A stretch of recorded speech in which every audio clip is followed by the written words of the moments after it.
Mariano Benlliure y Joaquín Sorolla pues, mantuvieron una estrecha amistad desde jóvenes, coincidieron pensionados en Italia, en Roma, y desde entonces pues, siempre participaron en actividades, promovieron el arte, en exposiciones juntos y mantuvieron una estrecha relación familiar que luego ha perdurado en generaciones.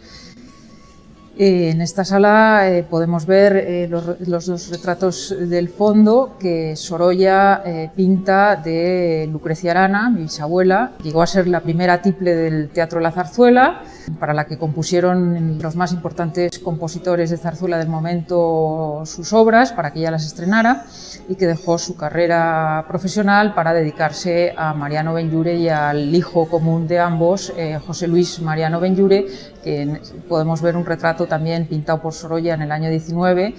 que es un alarde porque viste de blanco sobre un fondo blanco y cómo saca partido al retrato.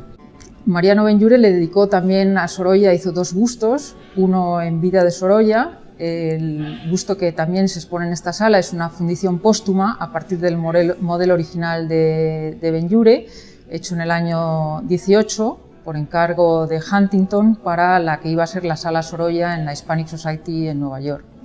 Mariano Benlliure y Sorolla mantuvieron esa amistad. Cuando falleció Sorolla, Mariano Benlliure fue albacea testamentario de Sorolla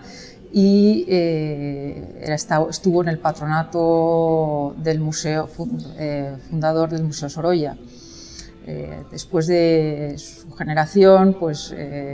las siguientes generaciones hemos seguido manteniendo la amistad y ahora entre las dos viñetas que nos dedicamos cada una a catalogar la obra y a estudiar la obra de nuestros bisabuelos, pues existe una estrecha relación y colaboramos en todo lo que podemos.